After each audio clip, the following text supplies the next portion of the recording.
नमस्कार, the follow up के live session में आप तमाम दर्शकों का स्वागत है। देश भर में छठे चरण का मतदान जारी है और इस वक्त हम रांची के CM school of excellence girls Bariatu में मौजूद हैं। ये एक आदर्श बूथ है जहां पर सुबह 7 बजे से ही मतदान की प्रक्रिया शुरू हो चुकी है और भारी संख्या में मतदाता जो हैं पहुंचने लगे हैं वोटिंग के लिए और बहुत उत्साह जो है वोटर्स में देखा जा रहा है। लगातार वोटर्स के पहुंचने का सिलसिला जारी है। ये आदर्श बूथ है, इसीलिए इंतजाम भी जो है बहुत खास किए गए हैं। आप देखिए, इसका जो द्वार है बकायदा गुब्बारों से इसे बहुत भली भांति सजाया गया है, जहां राष्ट्रीय ध्वज के प्रारूप में यहाँ पर सजावट की गई है। और ऊपर आप देखिए कि आपको पोस्टर में झारखंड की 2 स्टार हॉकी प्लेयर जो हैं वो निकी प्रधान और संगीता कुमारी नजर आएंगे, क्योंकि ये लोग एम्बेसडर हैं जो वोटिंग के लिए लोगों को प्रेरित कर रही हैं। और आप देखिए कि सामने बूथ में जैसे ही प्रवेश करते हैं वोटर्स, उनके लिए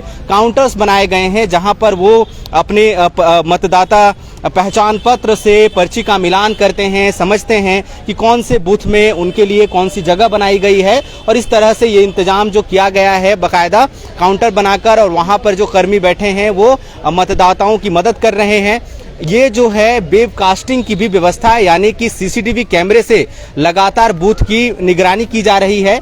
और जब आपकी आगे निगाह जाएगी तो किसी उत्सव और त्यौहार सा ये नजर आएगा, लोगों की भीड़ है। आप दाहिनी तरफ यहाँ पर देखिए कि ये जो चुनाव का पर्व, देश का गर्व, मैंने अपना वोट दिया, आपने क्या किया। तो ये एक सेल्फी पॉइंट है जहाँ पर जो वोटर्स हैं वो मतदान करने के बाद उसके पीछे खड़े होकर सेल्फी खिंचवा सकते हैं। और बड़ी संख्या में देखिए कि यहाँ पर अलग अलग जगह पर काउंटर्स बने हैं जहाँ पर जो मतदाता हैं उनकी मदद की जा रही है, ताकि वो समझ पाएं, ढूंढ पाएं कि उनके लिए क्या व्यवस्था की गई है। तो यहाँ पर बाकायदा अलग अलग तरीके से लोगों का कि it's your first, make it count, first vote की बात कही गई है, जहाँ पर वोटिंग को लेकर लोगों को जागरूक किया गया है और फर्स्ट वोटर्स को लेकर हमेशा एक बड़ा ये रहता है। और अब अंदर जब हम पहुंचते हैं तो आप अपनी स्क्रीन पर देख सकते हैं कि मतदाताओं की लंबी कतार यहाँ पर लगी हुई है स्कूल में, और लोग अपनी बारी का इंतजार कर रहे हैं कि कब वो वोट डालेंगे। महिलाओं और पुरुषों की अलग अलग कतार बनाई गई है ताकि वो व्यवस्था बनी रहे और लोग सही ढंग से मतदान कर सके और सुरक्षा के पुख्ता इंतजाम किए जा सके। मतदाताओं से हम बातचीत करेंगे। तो देखिए, सुबह 7 बजे से आ रहे हैं। बुजुर्गों के लिए, सीनियर सिटीजन के लिए कोई व्यवस्था नहीं है। हम लोग बोल बोल के कोई बूथ का डिस्क्रिप्शन होना चाहिए कि इतने संख्या का बूथ नंबर का डायरेक्शन एरो होना चाहिए, वो है तो कहीं भी दिखाइए। पूछ रहा है केवल यही से। आप लोग सरकार के पक्ष में खाली बोलते जा रहे हैं। नहीं, मैं कह रहा हूँ कि महिला और पुरुषों की लाइन अलग है, ठीक है। तो मैं उस व्यवस्था की बात कर रहा हूँ। बाकी आप बताइए ना, आपकी क्या परेशानी बताइए। तो वही है। अरे कहीं भी एरो नहीं है, कौन नंबर कहाँ, सब परेशान है बेचारा, सिक्योरिटी वाला लोग परेशान है। तो थोड़ा सा उन लोग को कोऑपरेट कीजिए। तो देखिए कि मतदाता जो है बड़ी संख्या में मौजूद। सीनियर सिटीजन के लिए होना वो नहीं है, उनका डायरेक्शन सीनियर सिटीजन को दिक्कत हो रही है। चलिए, अच्छा, तो खैर उस शिकायत का तो समाधान नहीं है। यहाँ पर महिला मतदाता भी बहुत बड़ी संख्या में मौजूद हैं। आप लोग सुबह से मतदान को लेकर हैं, पहले तो आप लोग बता दीजिए, थोड़ी सी देखी हम लोगों ने, आप लोग व्यवस्था से क्या ठीक संतुष्ट हैं या परेशानी है किसी तरह की? यहाँ पे अच्छी व्यवस्था है और ये मॉडल बूथ है और यहाँ पे सारी व्यवस्थाएं हैं। चाय का भी इंतजाम है, सेल्फी जोन है और सीनियर सिटीजन के लिए भी अलग से इंतजाम है, महिलाओं के लिए अलग लाइन लगी हुई है, पुरुषों के लिए अलग है। तो यहाँ इंतजाम ओवरऑल बहुत अच्छा है। वोट कर रहे हैं आप लोग सुबह से, जो एक मतदाताओं को लेकर निर्वाचन आयोग का रहता है, पहले मतदान फिर जलपान, आप लोग क्या नाश्ता कर आए वोटिंग के बाद करने वाले? वोटिंग के बाद क्या रहता है मुद्दा दिमाग में आप लोगों के जब वोटिंग करते हैं? जनप्रतिनिधियों से क्या अपेक्षा रहती है, क्या काम होने चाहिए, खासतौर पे महिलाओं के संदर्भ में रांची में? वैसा तो कुछ नहीं सोचे। क्या रहता है, आप लोग युवा वोटर्स हैं, क्या चलता है, किन मुद्दों पर आप लोग वोट करेंगे? बटन दबाते समय क्या चलेगा दिमाग? ऑब्वियसली डेवलपमेंट रहेगा, इंफ्रास्ट्रक्चर डेवलपमेंट रहेगा, एजुकेशन रहेगा, हेल्थ स्ट्रक्चर रहेगा। क्या आप फर्स्ट वोटर हैं, आप पहली बार मतदान कर रही हैं? हाँ, फर्स्ट वोटर है। तो आप नर्वस हैं प्रक्रिया को लेकर? आपको पता है कैसे होता है सब कुछ? मैंने एक्सपीरियंस पूछा अपने दोस्तों से भी, तो एक्साइटमेंट है, ऑब्वियसली एक्साइटमेंट है। क्या रहता है मुद्दा महिलाओं को लेकर, खास तौर पे रांची में क्या मुद्दा है? नारी विकास के लिए सोचेंगे हम लोग उन्हीं को वोट करेंगे बस, और कोई ज्यादा डिटेल में नहीं सोच के रखें। जो हम नारी विकास के लिए, वुमेन एम्पावरमेंट के बारे में सोचेंगे उन्हीं के लिए हम लोग। ये देखिए पुरुषों की कतार है और लंगे, और देखिए फर्स्ट वोटर हमारे साथ है, युवा है, फर्स्ट वोटर। उत्साह है या थोड़ी नर्वसनेस है? बहुत अच्छा है, बहुत अच्छा है, बहुत। क्या रहता है, युवा किस मुद्दे पर वोट करेंगे? मतलब क्या सोचेंगे, किन मुद्दों पर जनप्रतिनिधि जो भी आप बनाना चाहते हैं उनसे क्या अपेक्षा रहेगी? पब्लिक स्कूल बनना चाहिए पहले तो, बहुत ज्यादा, फिर पब्लिक हॉस्पिटल। वही मेरे को तो वो दोनों लाइक सबसे ज्यादा इम्पोर्टेंट लगता है। Public school, public hospital. क्या मुद्दा रहेगा वोटिंग करते समय, बटन दबाते समय क्या चलता है मतदाताओं के मन में? मन चलता है कि विकास हो, प्रॉपर सबका विकास हो, और विकास ही मुद्दा होता है। रांची के संदर्भ में खास तौर पर क्या लगता है कि इन सालों में छूटा है जो अगले सालों में होना चाहिए? देखिए, केंद्र सरकार और राज्य सरकार के बीच में प्रॉपर कोऑर्डिनेशन होने के बाद ही कहीं का विकास होता है, लेकिन यहाँ पे अलग सरकार है और केंद्र में अलग है, तो केंद्र सरकार की योजना यहाँ पे प्रॉपर ढंग से लागू नहीं हो पाती है। या राजनीतिक का, इसका राजनीतिक कारण भी हो सकता है या कुछ भी हो सकता है।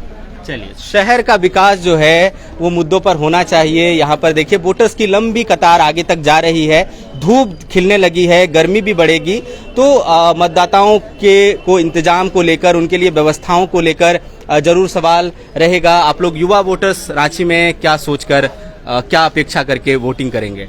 हम लोग सोच रहे हैं कि बेरोजगार थोड़ा दूर हो, बहुत बेरोजगारी बढ़ गई है और महंगाई भी इतना बढ़ गया है कि उसको भी थोड़ा कम किया जाए, यही सोचकर हम लोग वोटिंग करने के लिए आए हैं।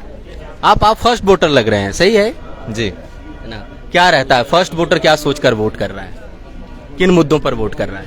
एजुकेशन पे, एजुकेशन ठीक रहेगा तो उसके लिए वोट कर रहे हैं, और फिर विकास के लिए, बस विकास के लिए। नर्वसनेस है या उत्साह है, क्योंकि अंदर प्रक्रिया जो है शायद पहली बार है तो उतना नहीं जानकारी है, वही आगे देखेंगे। चलिए, तो आप देखिए कि मतदान लगातार जारी है। कैसा है उत्साह वोटिंग को लेकर? आप लोग लाइन बहुत ज्यादा उत्साह है, और आगे कुछ नहीं बोलूंगी, हर हर मोदी, घर घर मोदी। देखिए, तो यहाँ पर देखिए कि मतदाता जो हैं, आप लोग सुबह से ही लाइन पर कतार में लग गई हैं, उत्साह है। किस तरह की कोई परेशानी भी महसूस हो रही? नहीं, कोई परेशानी नहीं है, बहुत अच्छा लग रहा है। आप लोग क्या फर्स्ट वोटर हैं? हाँ। पहले भी फर्स्ट वोटर हैं? लड़कियां जो फर्स्ट वोटर हैं वो किन खास मुद्दों पर वोटिंग कर रही हैं? वो अपने लिए क्या चाहती हैं अपने जनप्रतिनिधि से? बस जो देश का विकास करे, देश का जो विकास करे। तो देखिए कतार जो है अंदर तक जा रही है और लगातार मतदान कर्मी जो हैं अलग अलग तरीके से मदद कर रहे हैं। सर, काफी उत्साह है, आपने कई सालों में वोट किया, कई बार वोट किया है, कुछ अंतर देखते हैं मतदान प्रक्रिया में, मतदान केंद्र में इंतजाम को लेकर व्यवस्था? इंतजाम धीरे धीरे अच्छा होता जा रहा है। पहले भीड़ भाड़ रहता था, आगे पीछे का, अब थोड़ा कंट्रोल्ड है और सिस्टमेटिक अरेंजमेंट है। सीनियर सिटीजन्स किन मुद्दों पर वोट कर रहे हैं, उनके लिए खास क्या रहता है जनप्रतिनिधियों से अपेक्षा, सरकार से अपेक्षा? सब कुछ ठीक ही चल रहा है। लोग बोलते हैं महंगाई महंगाई, लेकिन महंगाई के साथ सैलरी भी तो उसी हिसाब से बढ़ रही है, लोगों की इनकम भी तो बढ़ रही है, उसको नहीं देख रहे हैं लोग, खाली महंगाई महंगाई। तो मेरे ख्याल से सब कुछ ठीक है, सब कुछ ठीक है। देखिए, ये लोकतंत्र का एक महापर्व है और हमारी सबसे अपील है कि सब बिल्कुल बढ़ चढ़ के हिस्सा लें। महंगाई, बेरोजगारी ये आज का मुद्दा नहीं, ये तो बहुत पुराना है, तो चलता चला आएगा। महंगाई बढ़ती जाएगी क्योंकि आपका पॉपुलेशन बढ़ रहा है, उसी हिसाब से तो बेरोजगारी बढ़ेगी। लेकिन मेन मुद्दा डेवलपमेंट का है। अगर आपका कंट्री डेवलप्ड है, आपका स्टेट डेवलप, तो सब कुछ अच्छा होगा आपके लिए। तो मैं सबसे अपील करूँगा कि सब बड़ी बड़ी संख्या में आएँ और अपने मताधिकार का प्रयोग करें, वोट दें, आकर मतदान करें। तो देखिए, जागरूक मतदाता ना केवल अपने कतार में खड़े हुए हैं बल्कि और लोगों से भी अपील कर रहे हैं कि वो वोट करें। आप लोगों को एक बात पता होगी कि जो जिला प्रशासन है उन्होंने स्याही का निशान जो आप वोटिंग के बाद दिखाएंगी तो कई जगह छूट का ऐलान किया। आप लोगों को जानकारी इस बात की कि आपको पार्किंग में छूट मिलनी है, आपको दुकानों में छूट मिलनी है, रेस्टोरेंट में छूट मिलनी है, सिटी बस में छूट मिलनी है? पेपर में तो दिया था। आप लोग क्या, आप मैम कुछ कह रहे थे? हाँ, खाने वाले में भी छूट है और रेस्टोरेंट में भी छूट है, हर जगह छूट है। फिर जैसे ये क्या कहते हैं, सिनेमा इस सब में भी छूट है, मूवी वगैरह में आप लोग आज वोटिंग के बाद जाएंगे फैमिली के साथ फायदा उठाने? नहीं, अभी तो नहीं जाएंगे। अभी नहीं जाएंगे। आप फर्स्ट वोटर हैं? नहीं, सेकंड। सेकंड टाइम है आपका। युवा लोग खासतौर पर लड़कियां, वो अपने लिए क्या मुद्दा सोचकर वोट करती हैं? It's depends upon only for study और उनको अच्छी जॉब मिले, दैट्स इट। चलिए, तो यहाँ पर देखिए मतदाताओं में जबरदस्त उत्साह है और ये CM school of excellence girls Bariatu है और ये आदर्श मॉडल बूथ है जहाँ पर खास इंतजाम जो है मतदाताओं के लिए किए गए हैं ताकि उनको किसी तरह की असुविधा ना हो। हालांकि थोड़ी सी नाराजगी लोगों को कुछ साइंस को लेकर है कि उन्हें सही तरीके से नहीं पता चल रहा है। हालांकि जब एक बड़ी संख्या होती है तो कई तरह की असुविधा या सुविधाएं होती हैं। मतदाताओं में जबरदस्त उत्साह है। लोगों से भी अपील है जो लाइव में हमारे साथ जुड़े हैं कि वो घरों से निकलें, मतदान करें और लोकतंत्र में अपनी भागीदारी निभाएं। शुक्रिया।